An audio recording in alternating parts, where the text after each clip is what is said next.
You are listening to Climate Now. I'm Catherine Gorman. And I'm James Lawler, and our episode today is a little different from what we usually present, as we wanted to take you, the listener, along with us on the unexpected path that we took in learning about forest carbon offsets. This all started when we spoke with Susan Cook-Patton of the Nature Conservancy about regrowing or better managing forests as a tool to draw down carbon dioxide, CO2, in the atmosphere. In our conversation, which you can check out in our podcast with Susan and in our video on the carbon dioxide removal potential of forests, we learned that more than 300 million tons of CO2 could be sequestered in forests in the United States. But based on the information on their website, reforestationhub.org, about 86% of land opportunity for developing this natural carbon sink is privately owned, which raised the question for us, how do we get this land off the sidelines and working as a part of the solution? The answer seemed to be the carbon offset marketplace, a system that monetizes the CO2 that is being sequestered, thereby providing a financial incentive for private landowners to grow more trees. Susan put us in touch with a partner of the Nature Conservancy, the American Forest Foundation, which is developing a forest carbon offset project. This episode of the Climate Now podcast will detail our dive into the forest carbon offset marketplace. We speak first with Dr. Christine Cadigan at the American Forest Foundation about what a forest carbon offset is and how the forest carbon offset market works. Then we speak with Drs. Grayson Badgley, an ecologist, and Danny Cullenward, a lawyer and economist, about their findings of gross overcrediting in the California forest offset market. Then, we speak with Dr. Charles Canham, an ecologist, about some of the fundamental issues with forest carbon offset mathematics. Finally, we speak with Christine again to understand how the offset project that she is helping to develop is designed to try to address the concerns brought up by Drs. Badgley, Cullenward, and Canham, and others, about forest carbon credits. We started our investigation by interviewing Christine Cadigan. Christine is the Senior Director of the Family Forest Carbon Program at the American Forest Foundation, a project that would allow small family forest owners to participate in the carbon offset marketplace. This project is still in the development phase, with approval to enter the carbon offset market anticipated by the end of 2021. Welcome, Christine, and thank you so much for speaking with us. So I'm wondering if we can start with just some basics. Can you walk us through what is a carbon offset market and how does it work? So a carbon market it's a marketplace. It connects the producers of carbon storage to the buyers seeking to reduce or offset their greenhouse gas emissions. And the tradable commodity on a carbon market is a carbon credit. A carbon credit represents a claim that 1 ton of carbon dioxide equivalent that would have otherwise been in the atmosphere is now not in the atmosphere. So either because it was avoided from being emitted or because it has been sequestered or removed out of the atmosphere. So that is the unit of measure most used by companies on their path to these net zero goals.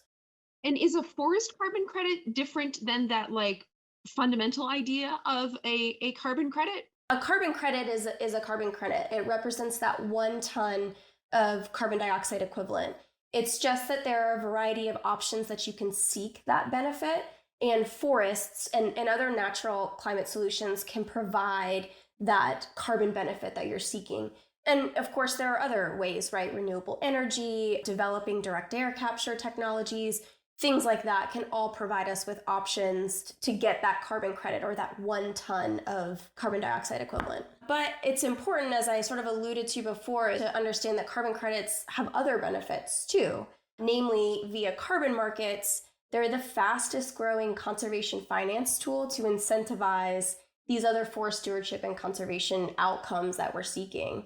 So in our world at AFF, as I said before, we work to empower these family forest owners to care for their forests and do the good work. And that might be enhanced wildlife habitat, improved water quality. In the West, we focused on reducing wildfire risk. So all of these things can be financed via carbon markets because the activities, the stewardship, really has multiple benefits. So landowners are one kind of potential seller in the carbon marketplace. Who are the buyers that would be using these markets to buy carbon credits? There are 2 types of carbon markets, and this is where it might get a little bit confusing. First, there's the compliance market. Some probably know that as a cap and trade system, and that's, for example, used in the European Union and also in California. So in a cap and trade market, the government actually puts a cap on greenhouse gas emissions by an industry or sector of the economy, and then businesses are given an allowance of how many metric tons of CO2 equivalents they can emit. So those who emit less than their allotment can sell the extra to other businesses, pushing everyone to further reduce their emissions. Other markets are voluntary carbon markets. And these markets are driven by companies and individuals that are taking responsibility for their own emissions based on a variety of considerations related to corporate social responsibility, ethics, or maybe some supply chain risk that they've recognized in light of climate change. Voluntary markets tend to have a little bit more flexibility and they self-regulate. So that's in contrast to compliance markets. So specifically with regard to forests, can you explain how we think about quantifying the ability of forests to sequester carbon? We've heard the terms additionality, permanence, and leakage as important concepts to keep in mind for measuring forest carbon sequestration. Can you explain what those concepts are?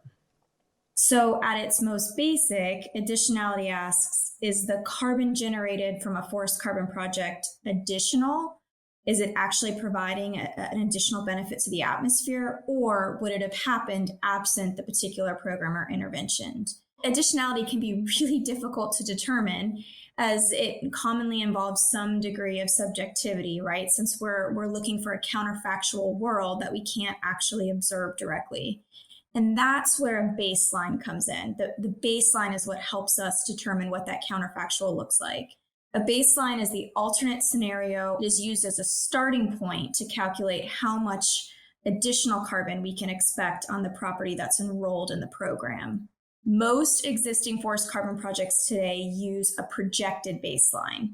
Typically, this baseline is standardized across specific geographies using average data from potential alternative land uses from what the landowner would otherwise be doing with the enrolled property.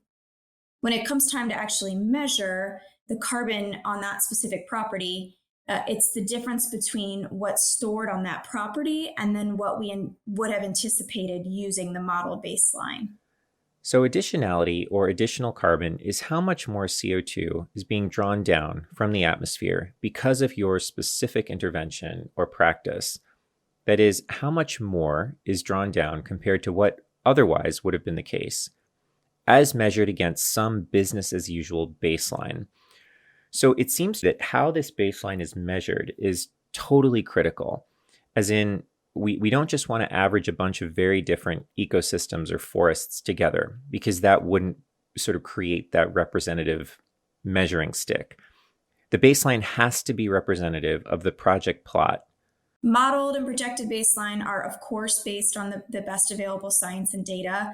Again, as I mentioned, they can have some subjectivity. But despite that, it is really important that carbon projects and carbon methodologies keep a high degree of integrity and credibility when creating their baseline.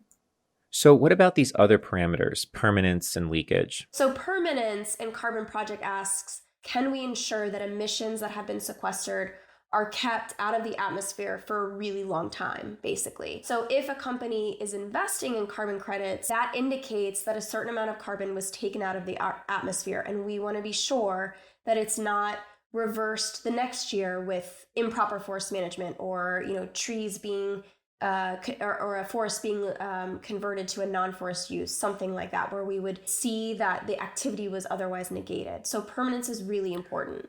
Okay, so permanence is difficult to ensure because you can't control whether a forest catches fire or becomes infested and then loses all of its carbon back to the atmosphere. What about leakage? Leakage occurs when there's reductions in emissions at a project site that is basically negated by increased emissions at another site.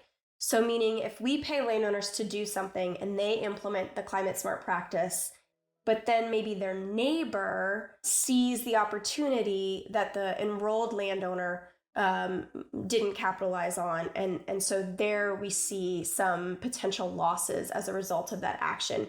you're sort of just shifting the bad activity onto another property. So we know that occurs, and we should address that right at the outset. And of course, try to minimize it as much as possible by kind of elevating the forest management across the landscape.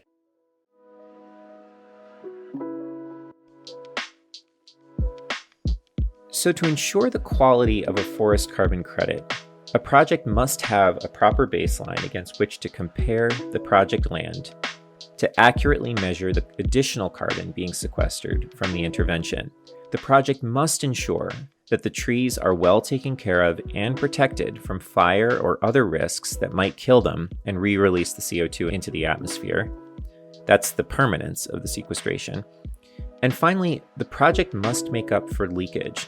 The fact that the activity in question, such as halting deforestation, for example, might simply open up a different area to deforestation.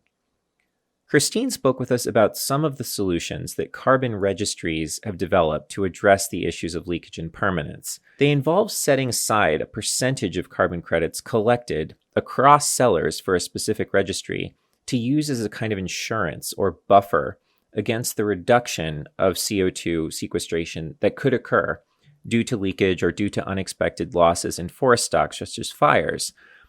Of course, that raises the question as to whether or not that buffer is sufficient. But as we were doing some additional research, we came across a number of articles that put everything about the validity of these markets into question for us.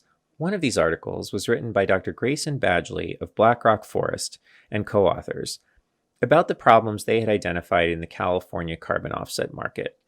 We spoke with Dr. Badgley and his co-author, Dr. Danny Cullenward, a lawyer, economist, environmental scientist. They sat down with us to discuss what they had discovered. Today, we are talking with Dr. Cullenward and Dr. Badgley, who are the co-authors of an academic paper, Systemic Overcrediting of Forest Offsets, which I believe, gentlemen, is in preprints for the journal Biology. Is that right? We submitted it to the preprint server bioarchive, and it's currently under review. So it's going through the sort of more the traditional peer review process. In the meantime, all of the paper and all of the data and everything behind it is out now. Amazing. And I'd love to dive in a little bit more to the specifics that you explore in the paper, thinking about the California markets. And so, Grayson, take me through, offsets are great. We all agree we need offsets, but, there's accounting problems, quite literally, is what you found in the paper. Yes? Can you take us through those? Yeah. So, there are accounting problems. And the way it works in California's system, the way that it works is that there's these large regional averages. So like for Northern California, there's a lookup table. There's like literally an Excel spreadsheet that you download, and you sort of look up a number of like, what does a forest typically look like? How much carbon does it typically store in this broad region for if I have a Douglas fir forest? So based on the some representation of the species that I have. And what happens in the program is that you get to go out there and you say, okay, what's the average and how much carbon do I actually have in my forest? And there's a lot of complexity in how the calculations actually work, but for all intents and purposes, you basically get the difference between the two. So if you have a forest that has a lot more carbon than whatever that average is calculated as, you get a really large upfront payment. And in fact, it turns out the vast majority of forest carbon offsets in the California system move through this kind of upfront payment, sort of the difference between what the amount of carbon that's in the forest versus what has been calculated as what an average forest in this region looks like. And what we found is that there are some really basic problems with how those averages are calculated. They do a couple of things. They average over really large spaces, Northern California, and they also average over really dissimilar species. And it turns out that species really does matter when it comes to sort of how much is the average amount of carbon that you have in your forest. And in the example I like to give that is in Northern California, we have these really beautiful sort of coastal ecosystems that have a steady marine influence of where it's a little bit rainier, it's a little bit cooler, it's just a little bit better to be a tree. It's just a little bit easier to grow. And the fires happen a little bit less, the trees grow a little bit bigger. So you've got trees that have a whole bunch of carbon inside of them, and you got a bunch of species that can grow to be really big. And the way that the program works is it takes those really big species and it actually averages them together with a bunch of inland drier species, things like ponderosa pine. And so what happens is that just because you have a big forest and you compare it against a bunch of small forests, you end up getting credit for the fact that your forest is different than a forest that looks nothing like it. So the baseline is totally skewed and effectively meaningless. We went through an enormous, we went through a number of steps in order to sort of quantify how that works and sort of the implications of that sort of false comparison. And we do that by basically just asking a simple question: is if you have a forest that has a bunch of Douglas fir or redwoods on it, let's just compare it against other forests that are primarily redwood and Douglas fir. Let's not include all the little stuff. Let's just compare you against, you know, your friends, the trees that look like you. And when you do that simple lookup, it turns out that something like 30% of the credits that we were able to analyze in California's system, they seem to be they're overcredited in our analysis. Is that they're issued off the basis of the way that average is set, having some statistical and ecological problems. So what this means is that companies are paying for the carbon they put into the atmosphere to be sequestered by these trees, and these trees are not sequestering as much carbon as the registries selling the credits say they are, because they're compared to a faulty baseline average. Danny, what does this mean when we're talking about carbon markets? Because this is people's money, companies' money, and they aren't getting what they're paying for, right? If you don't mind, let me just add a little color to that, because Grayson's described the ecology here. You're averaging the big stuff and the little stuff, and so you have an average that's not representative of the actual forest types that are out there. So over in my sort of lawyery econ brainland, I think financial arbitrage. So there's a protocol rule that says if you're better than the average, you get the difference. That creates an incentive for project developers to look for projects in these areas where the averages are particularly misrepresentative, and to find the projects that cluster in the areas that are naturally better than the average. And we were able to show this is going on, not just like a little bit, but in the case of some developers, like it's clearly a dominant strategy. Because if you look at this from a financial perspective, you find a plot of land with Doug fir on it in the Northern California area, you just get credit because it's Doug fir, not because you managed it well or you changed the management. It's just compared to a dissimilar average that's lower. We saw this in a couple of other areas of the country. The private standard setting registry that wrote these rules that were adopted in without really any changes, they said forests in central New Mexico don't have any carbon. There's clearly an error in the numbers, and for years it went unacknowledged until a project developer who's associated with a firm that has done a lot of this kind of behavior filed for credits and earned something on the order of $50 million worth of credits for finding a forest in New Mexico that got compared against a carbon average of 0. And that's just an example of like the kinds of bad games that can occur that add this additional behavioral and financial complexity on top of the ecological problem of how do we deal with the fact that trees are extraordinary species and so different and so interesting and so important, and people lie, cheat, and steal. So yeah, Danny, it seems like we're taking a really great idea that follows very logically, trees good, more trees, yes, better, and turning it into snake oil, which is just like sort of miscalculated and sort of bent around and makes for a really nice PR package. You talked earlier about seeing these private organizations writing the rules essentially, but who are we seeing take part in these markets? And are all of the numbers on that order of the Mexican example you gave?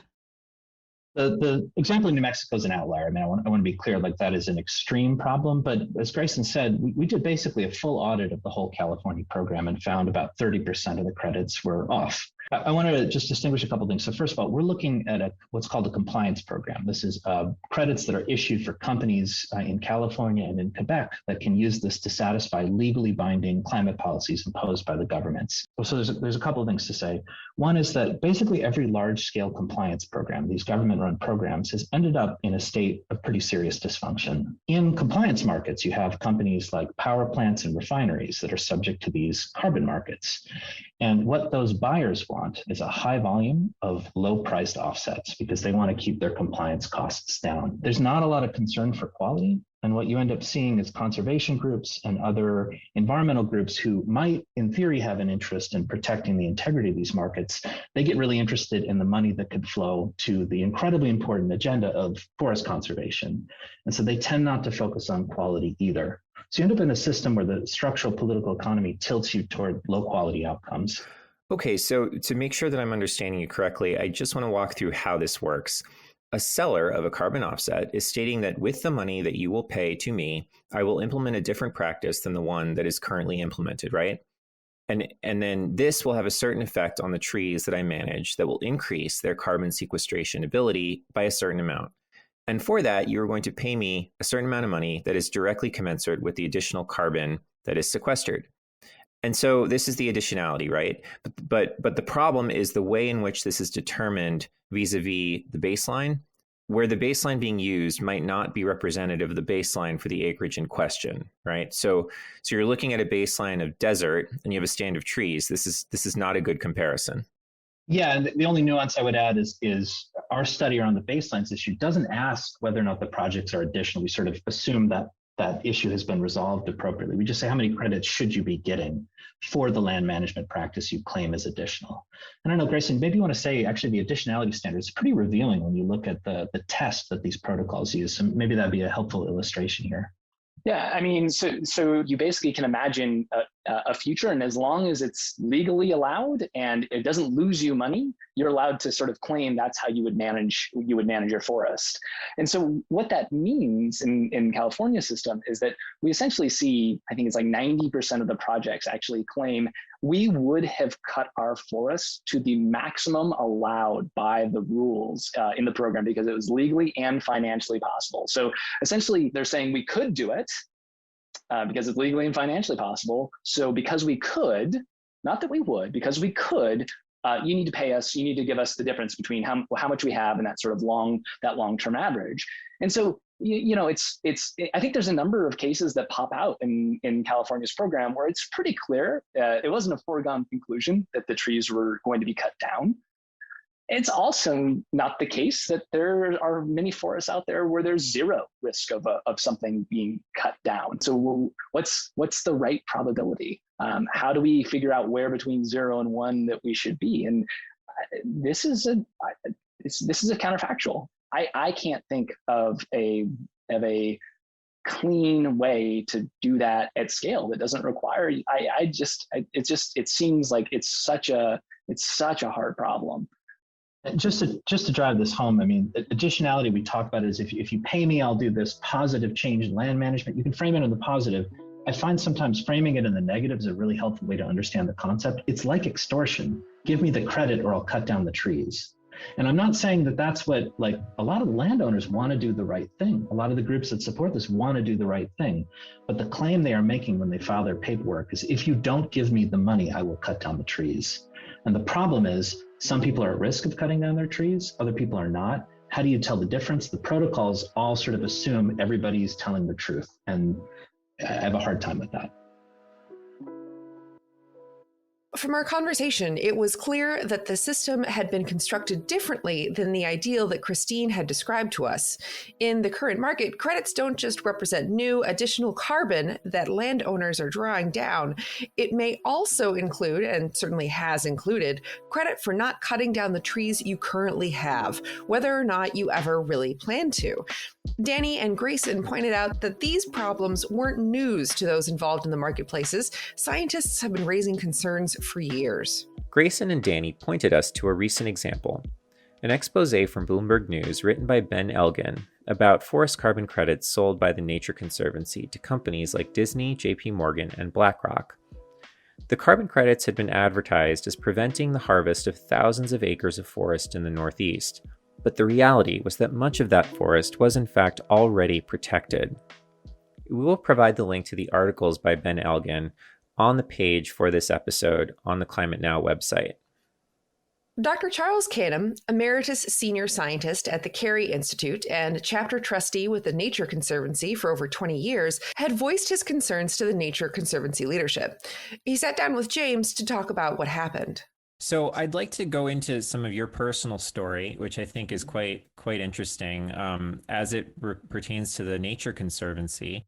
So I'd love for you to first just describe, what is the Nature Conservancy, and then what happened? I was a chapter trustee for more than 20 years of the Adirondack chapter of the Nature Conservancy. The Nature Conservancy is by far the world's largest conservation organization, an incredibly effective organization in so many ways, and I'm proud of the work they've done worldwide.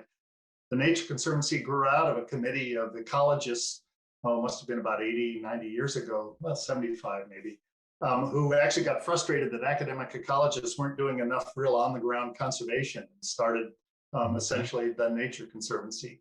Originally, it was a local chapter-based organization where, the organization as a whole shared best practices and the strength by tying together a lot of grassroots local chapters. Some of the things that I'm most proud of with the Conservancy have always been their willingness to just seek out solutions that didn't necessarily involve buying the land and setting it aside or putting an easement on it, just understanding how to work with private landowners or industries to improve their practices. But last fall, I began to learn details of some of the forest carbon offset deals they were doing. I only learned about them because they were trying to partner with a land trust on whose board I also serve.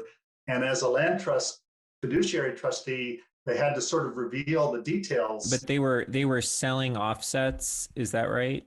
Well, they were brokering. So typically what a deal would involve was you've got a landowner that may not have any protection on its land except for their good intentions and in many cases, long-term good management. Mm-hmm. Conservancy was looking to secure long-term protection for that, often by paying for an easement on that land to strip the development rights from the land. And that's can involve a lot of money on a 5 or 10,000 or 100,000 acre tract. And TNC would have traditionally had to raise that money from donors, right? And then use that money to purchase the development rights and protect the land. In the Adirondacks, that meant raising tens of millions of dollars from private donors to protect 500,000 acres, most of which had a very strict easement put on to prevent development and require the land to be managed sustainably under forest certification and so forth. Okay, got it. So the offset deals all of a sudden bring money to the table and significant money to the table.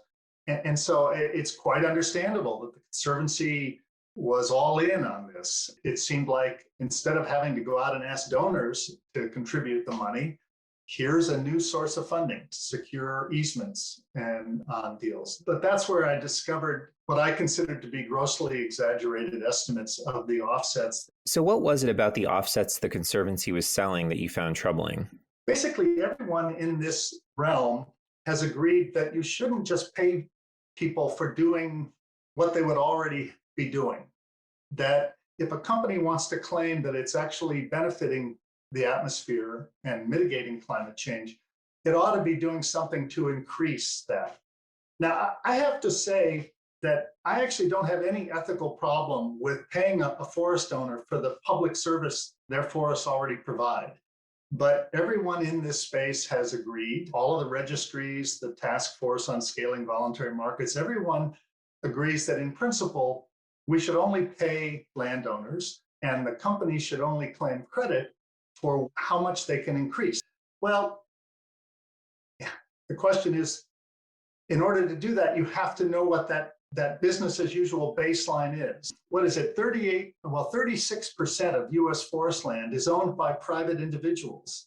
The vast majority of them do not consider their forests to be a source of economic return. They own them for all sorts of other reasons, and they have no concrete plans to log at all. If they do log, often they'll just take some firewood off their land. And so the corporate-owned lands are very different. They are very intensively managed, but they're not the site where you would look for sequestration because they intend to keep managing to feed the mills and so forth and provide the economic benefits. If you look at large, at regions and categories of owners and different forest types, you can actually statistically define what that baseline looks like.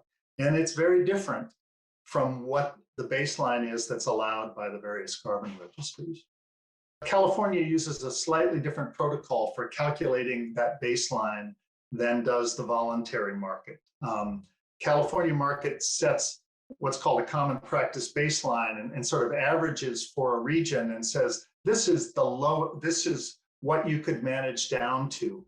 The voluntary market allows an even more egregious exaggeration of the additional credits by basically saying, what could you legally cut? And what harvest regime would maximize your profit over 100 years, your net present value?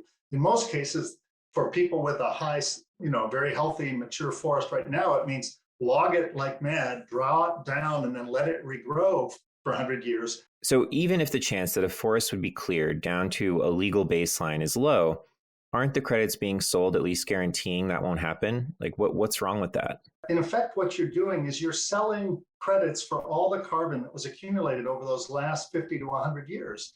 And that number has already been baked in, calculated into why we're not worse off than we are.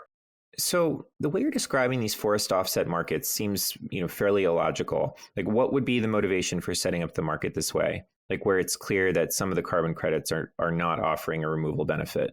Well, let me give a sort of a calculation that to me explains how and why the methods went off the rails.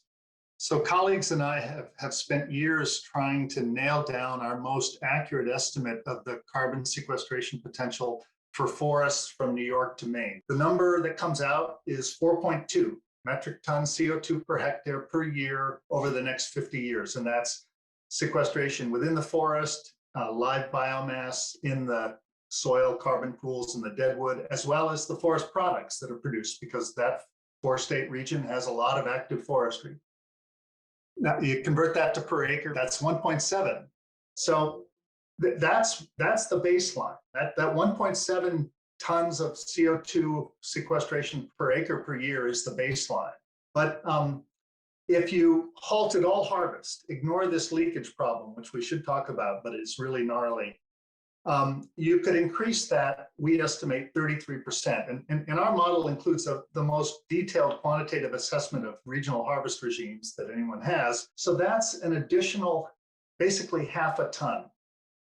Okay, half a ton of CO2 per acre per year. That's the maximum potential additionality, ignoring leakage, which should be at least half of, if not more than that. So the maximum value to a landowner, and let's be generous and say it's $20 a ton. So now you're at $10 an acre, right? Now that's the gross benefit from the offset deal, $10 an acre. That's being generous. But out of that, you've got the compliance costs probably are $5 an acre for the whole term. You have to pay people to come in and remeasure your forest. There's paperwork so that's about half of it. You've got the broker's going to take somewhere between 20 to 40%. There's an accounting for how much is likely to be lost due to insects, fire, wind, and so forth. That's another 15. You're talking about a couple of dollars per acre as the realistic estimate of how much a landowner could get. No landowner in their right mind is going to sign up for a long-term compliance cost of $5 an acre if their net benefit is a couple of dollars an acre. And I think the registries looked at this early on and said, how are we ever going to get this market started when prices back when they started were a couple of dollars a ton? And so they came up with rules that they can, that somehow in their own minds made some sense, that allow a calculation that produces an initial benefit that's in the range of $300 to $400 an acre.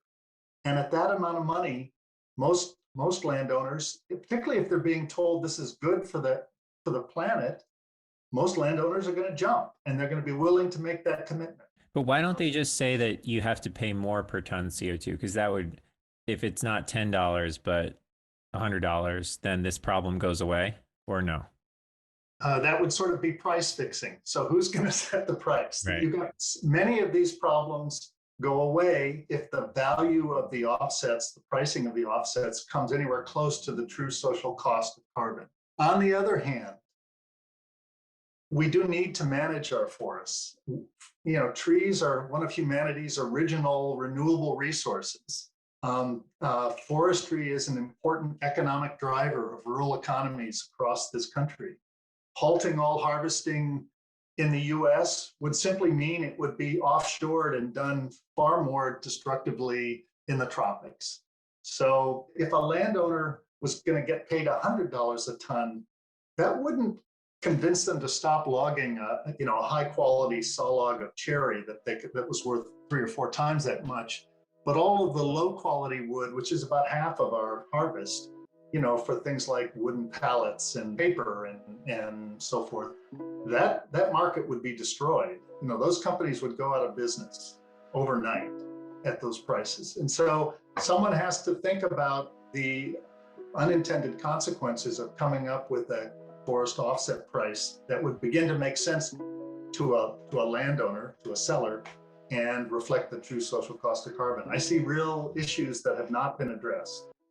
Dr. Canham sent his first email outlining his concerns to the Nature Conservancy in December of 2020. For 5 months, he repeatedly reached out to senior TNC staff about addressing issues with their forest carbon offset program. A meeting was never arranged, but Dr. Canham was promised that an internal review of the program was taking place.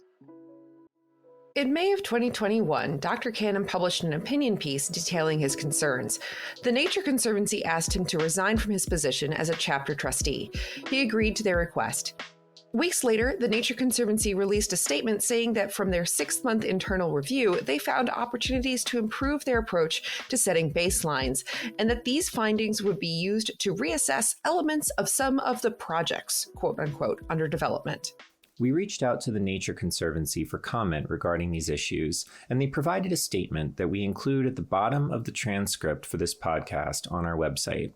The statement reiterated their commitment to improving their approach as advances are made in offset market accounting methodologies, and they had this to say regarding their disagreement with Dr. Canham. The Nature Conservancy's Adirondack chapter is deeply committed to its work in New York State, and Dr. Canham played a significant role within this community for decades as a close advisor. The Nature Conservancy recognizes there are disagreements at times among scientists and conservation practitioners about the best actions and strategies. Dr. Canham has every right to express his views and share his expertise. It is simply incorrect that we weren't listening to him or providing him with information, and his resignation did not result from his opinions.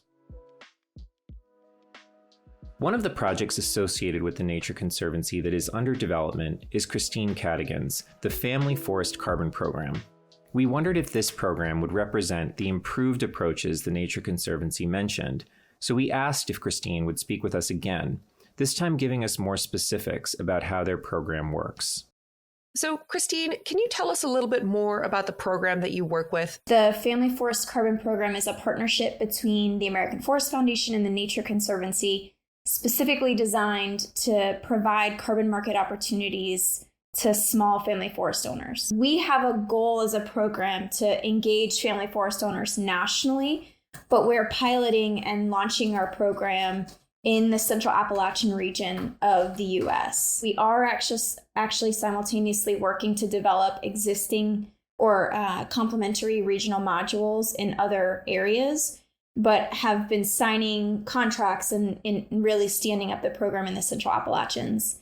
And that is Pennsylvania, West Virginia, and Western Maryland, with the opportunity to potentially add some additional neighboring states that qualify as the Central Appalachian ecoregion. What stage is the project in? So we anticipate that our carbon accounting methodology will be approved by the end of the year. We're in the very final stages of getting our carbon accounting methodology approved by Verra. Because our methodology is so innovative and we're handling things in different ways, there are actually a couple of modifications that Verra needs to make at the requirement level.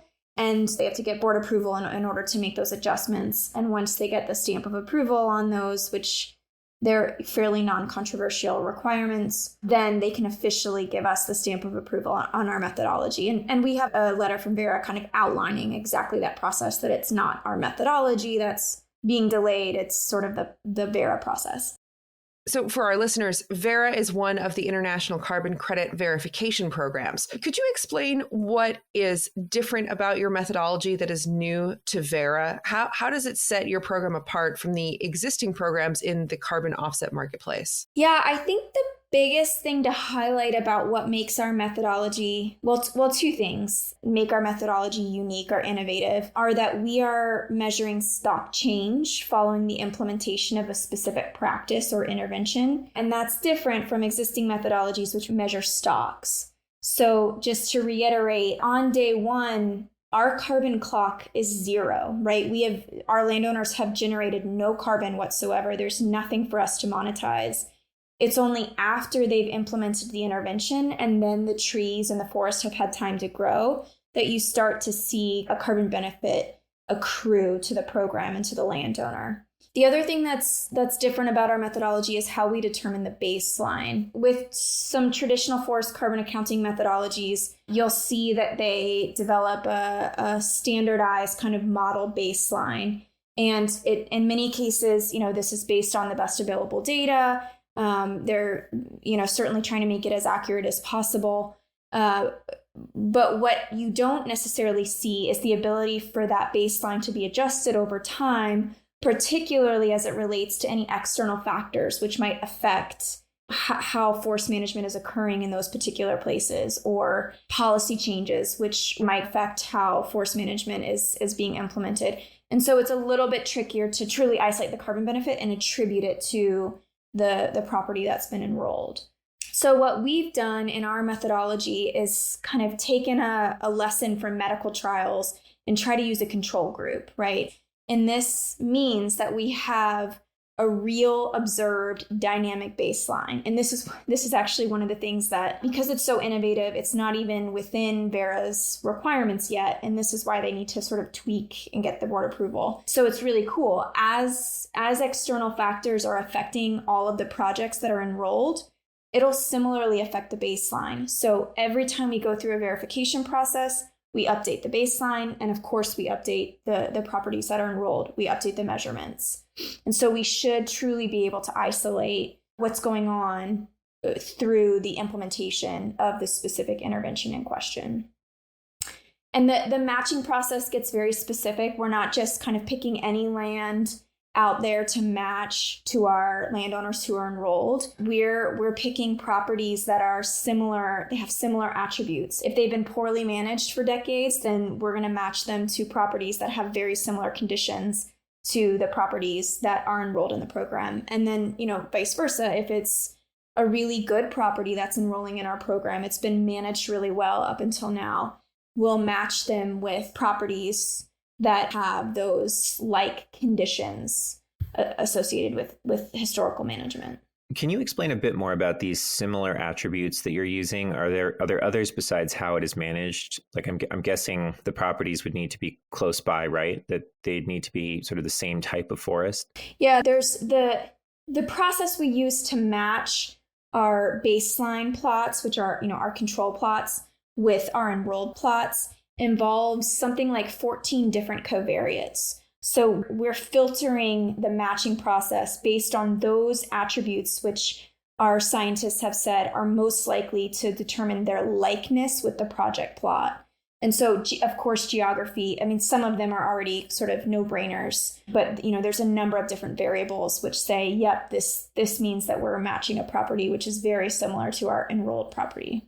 So let's talk a little bit about the actual measurable benefits you're anticipating. You mentioned to us when we first spoke that your target was to enroll 20% of all family-owned lands by 2030, and this could lead to a benefit of about 50 million tons of carbon dioxide removed annually.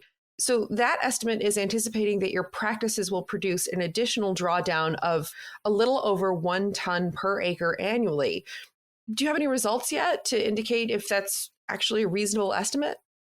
Yes. So one thing to highlight is that we haven't yet done our first remeasurement. So we can't yet see the potential benefit that's been generated until we've measured once, right? The initial measurement, and then we've gone back and done a remeasurement to determine the delta, right? And the delta between the project plot and the control group or the baseline.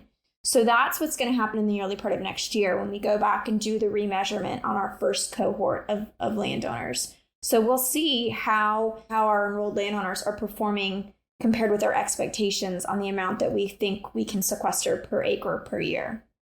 So that's still in question, right? One of the things that we have learned over the past year, which kind of answers your questions, is how we can better focus on enrolling those landowners and subsequently that land that we feel like has the potential to provide the greatest sequestration benefit.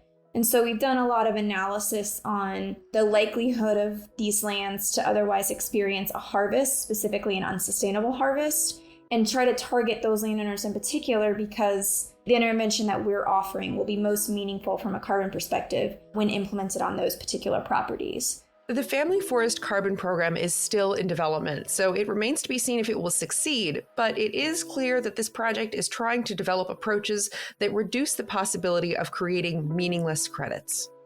Across all of our conversations, our guests made it clear that the work of managing our forests has value beyond its benefits to climate change, and making a forest carbon offset program work would be a win for everyone. We asked each of them what changes could be implemented that would improve the integrity of the forest carbon offset market. Difficult question. I think we want this to be a really simple solution, and I think it's unquestionable that trees are a good thing. It's just really hard to quantify, exactly all of the messiness that is ecology. I think one thing that allowed us to do our analysis is that all the data, or there was at least some data to analyze. And I think that, to me, going forward, I think that making sure that there's public data so that people can come in and sort of try and ask these questions of quality, I think it would be a really helpful change going forward. We need to have really good science plugged into the policy conversation and in two-way dialogue. And I worry sometimes that we've broken that connection and focused more on marketing and good feelings rather than ongoing rigorous scientific evaluation of the effectiveness of climate policies. You need people like Grayson to be in the room and not random consultants, working on 6-month timeframes, picking numbers out of thin air, putting them in dense protocol documents, and then walking away for a couple of years and checking how much bad stuff happens after the fact. It's a really tough problem, and we have a much broader issue to deal with around making sure that science is part of these conversations and not polluted by the politics. In the US, we can only do so much, particularly without causing these leakage problems. The big levers are in the tropics, really, and which are 45% of the world's forests, and in reducing deforestation and to some degree this draining of peatlands, particularly in the tropics. So that's where the leverage lies. Changing forest management by essentially halting harvests is being vastly overestimated as a tool for natural climate solution. These topics are complex, and as long as we as a community are committed to further innovation and refining our techniques and our strategies, then it's worth the investment because the climate crisis is just too urgent to not actually attempt to solve these problems with some of the low-cost, really efficient opportunities that we have with nature-based solutions. We do think that the community writ large needs to focus on quality and integrity of the carbon credit. And that's from the demand side, right? The onus is not just on the suppliers and the project developers, those who are generating the carbon credits, but also on the demand side, such that they're asking for a specific quality and they're willing to pay for that quality as well.